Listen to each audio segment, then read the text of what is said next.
নমস্কার বন্ধুরা, সবাইকে জয়ার কথা চ্যানেলে স্বাগত জানাই। আজকে একটা সিম্পল কিন্তু বাঙালির খুব প্রিয় রেসিপি চিংড়ি মাছের মালাইকারি আমি শেয়ার করব।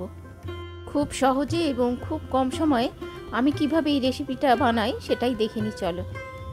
এখানে আমি 500 গ্রাম মোটামুটি বড় কিছু চিংড়ি মাছ নিয়েছি, যার মাথাটার উপর অংশটা বাদ দিয়ে দিয়েছি এবং খোলাটা ছাড়িয়ে দিয়েছি।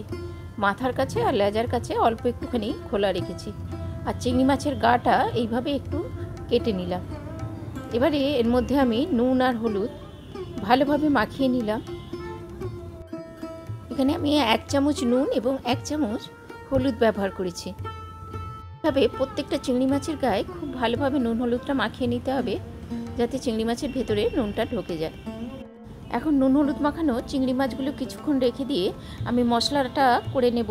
এখানে পেঁয়াজ বাটা, আদা বাটা, রসুন বাটা, কিছুটা গরম মশলা ছেঁচা, কাঁচা লঙ্কা নিয়েছি আর নিয়েছি একটা মাঝারি সাইজের নারকেল কুড়িয়ে নিয়েছি।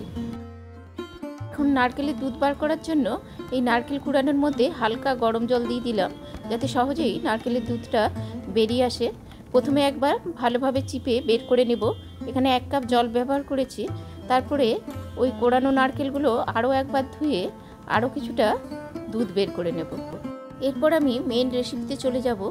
সেই জন্য প্রথমে এখানে দেখো 4-5 চামচ আমি দিয়ে দিলাম সরিষার তেল। পর এতে দিয়ে দিব ছেঁচে রাখা গরম মশলা, মানে এলাচ, দারচিনি, লবঙ্গ। এরপর এতে দিয়ে দিব অল্প একটুখানি রসুন, চাইলে কিন্তু রসুনটা তোমরা নাও ব্যবহার করতে পারো। এরপরে দিয়ে দিলাম 1 চামচ আদা বাটা এবং খুব ভালোভাবে সবগুলো একটু কষে নেব।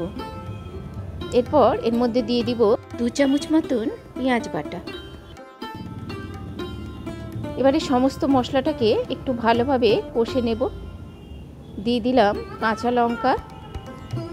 এখন এতে দিয়ে দিলাম 1/2 চামচ নুন, 1/2 চামচ হলুদ গুঁড়ো, একটু হলুদটা এখানে কম দিতে হবে। দিয়ে দিলাম 1 চামচ চিনি আর 1 চামচ কাশ্মীরি লঙ্কা গুঁড়ো। আর তরকারির রং যদি একদম সাদা রাখতে চাও তাহলে কিন্তু হলুদটা না ব্যবহার করলেও হবে। এবারে দিয়ে দিলাম 2টো তেজপাতা। এবারে মশলাটাকে আমি খুব ভালোভাবে কষে নেব।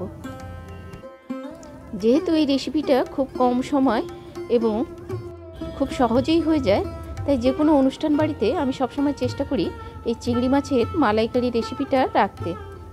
এবারে আমি দেখো মাছগুলো দিয়ে দিয়েছি। মশলার সঙ্গেই কিন্তু মাছগুলো আমি একটুখানি কষে নেব। দেখো এর মধ্যেই মাছের সুন্দর কালার চলে এসছে।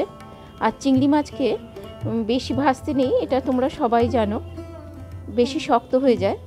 তো একটু সামান্য নাড়াচাড়া করেই আমি এর মধ্যে দিয়ে দিব নারকেলের দুধটা। এবারে বাটিটা ধুয়ে আরও একটু জল দিয়ে দিলাম। ঝাল বেশি পছন্দ করলে এই সময় আরও কয়েকটা কাঁচা লঙ্কা এর মধ্যে দিয়ে দেওয়া যেতে পারে। এবারে আমি এটাকে ঢাকা দিয়ে কিছুক্ষণ ফুটতে দেব। দেখতে পাচ্ছ কত সহজেই কিন্তু রেসিপিটা তৈরি হয়ে গেল এবং কত কম সময় এটা কিন্তু তৈরি হয়ে যায়। রেসিপি ভালো লাগলে অবশ্যই লাইক, কমেন্ট ও সাবস্ক্রাইব করে দিও। সব বন্ধুরা আমার সঙ্গে অনেক দিন ধরে আছো, তাদের অনেক অনেক ধন্যবাদ। আর যারা নতুন এসেছো তাদেরও অনেক ধন্যবাদ। এখানে দেখো উপর থেকে আমি 1/2 চামচ ঘি দিয়ে দিয়েছি। এইভাবে একটু গ্রেভি থাকা অবস্থায় আমি গ্যাসটা বন্ধ করে দেব। এবারে এটা সুন্দরভাবে সাজিয়ে পরিবেশন করলেই তৈরি হয়ে যাবে বাঙালির প্রিয় চিংড়ি মাছের মালাইকারি। আর পরিবেশনের সময় উপর থেকে একটু নারকেল কোড়ানো ছড়িয়ে দিলে আরোই দেখতে ভালো লাগবে। আজ এই পর্যন্তই, আবার দেখা হবে অন্য কোনো রেসিপি নিয়ে।